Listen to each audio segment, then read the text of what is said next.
Students, welcome back to DSS online classes, and we are studying the chapter Basic Unit of Life, that is cell.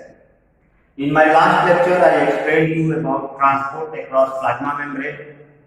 That transport of material across plasma membrane it occurs by two different ways. One is called passive transport, which occurs by osmosis and diffusion. And second, I explained you about active transport, which occurs through the help of permeases and sodium and potassium pumps. Now, students, today we will discuss about permeability of a membrane. Generally, when you will study your chapter, you will get that the plasma membrane is known as semi-permeable membrane or selective permeable membrane. Now, what is meaning of permeability of a membrane?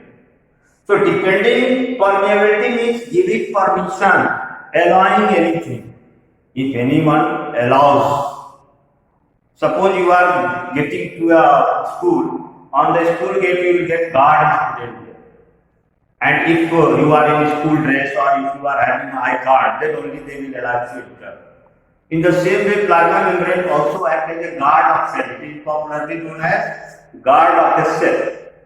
So it will allow only selected materials required by it to come inside and to go outside. So that is the discussion about permeability. So depending on permeability, membranes are of three types. One is called permeable membrane, the second one is called semi-permeable membrane, and third one is called impermeable. Permeable membrane, it is that type of membrane which allows all types of material to go across it, either from outside to inside or from inside to outside. That is the permeable membrane. And good example of permeable membrane is cell wall. Cell wall is a permeable membrane because it allows all, which is present in plant cell, and it allows all types of material to transport across it. But on the other hand, the second membrane is semi-permeable membrane or selective permeable membrane. So plasma membrane is a semi-permeable membrane or selective permeable membrane because a membrane which allows only selected materials, only required materials to go across it either from outside or from inside. That membrane is called semi-permeable membrane, and plasma membrane is good example of semi-permeable membrane. Beside plasma membrane, parchment paper and cellophane paper, these are two other examples of semi-permeable membrane. Parchment paper and cellophane paper, they are also considered as semi-permeable membrane. Now, the third one, that is impermeable membrane. Impermeable membrane is that membrane which allows nothing to transport across it. Means the membrane which allows nothing, no materials can go across it, either from outside to inside or from inside to outside. Such a membrane is called impermeable membrane. For example, you see paper. Paper can be considered as a impermeable. Even this ball, that also acts as a impermeable. So that is the permeability. On the basis of permeability of membrane, membranes are of three types: permeable membrane, semi-permeable membrane, and impermeable membrane. Now, students, we will discuss about modifications of plasma membrane. If we see that the plasma membrane,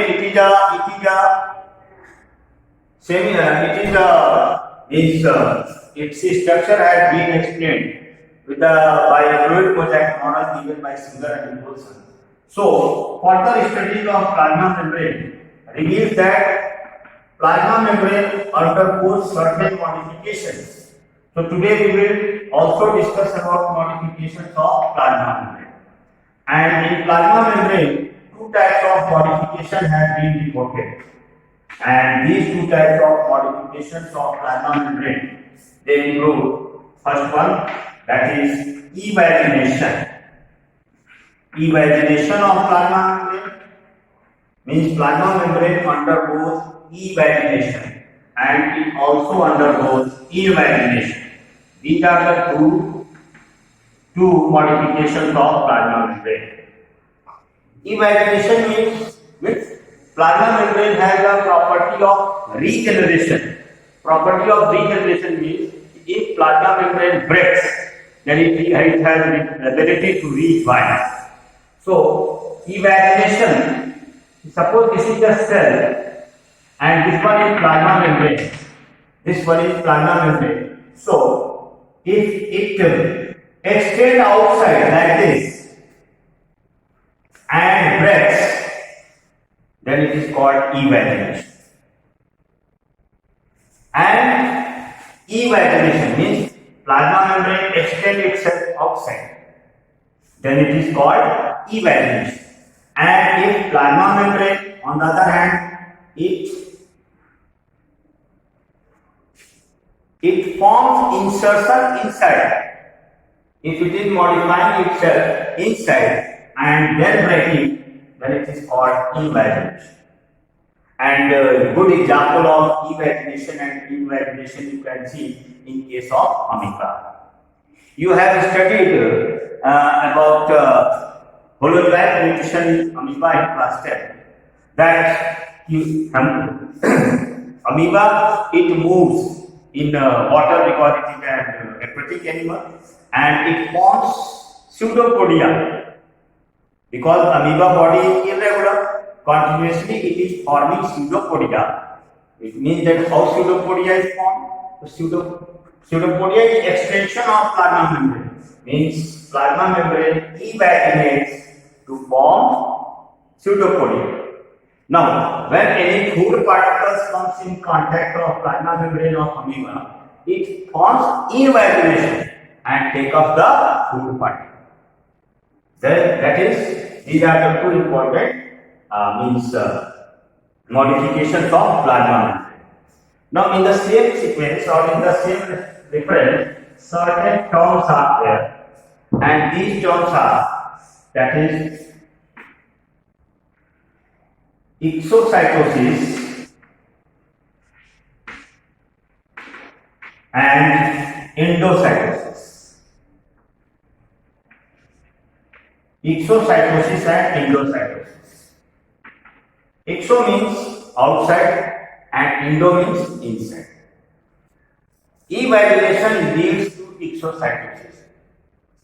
It has been reported that in case of unicellular organism, certain materials, waste materials, because unicellular organisms, they don't have organ system.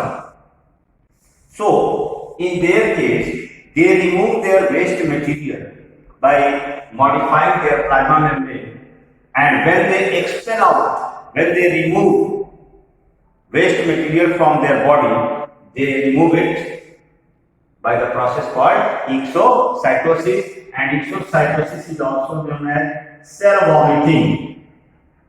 It is known as cell vomiting.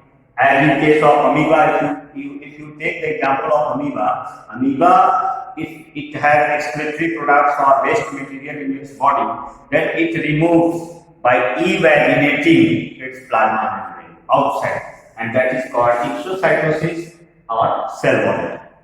In the same way, if you see the case of amoeba, it take up food particle by invaginating its plasma membrane. Plasma membrane invaginates. Suppose this is the amoeba, these are food particles, then what it is doing? It is invaginating itself and it is taking up the food particle and it breaks and gets inside.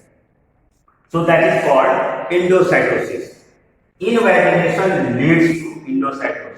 And endocytosis is further of two types. One is called phagocytosis, and the second one is called pinocytosis. When any solid particle is taken inside the cell by invagination, then it is called phagocytosis. And if liquid material is taken, by invaginating the plasma membrane, then it is called pyelocytosis. So these are certain modifications of plasma membrane. The first one invagination and second one is invagination. So for today's lecture, this much only. Next topic I will teach you in my next lecture. Thank you.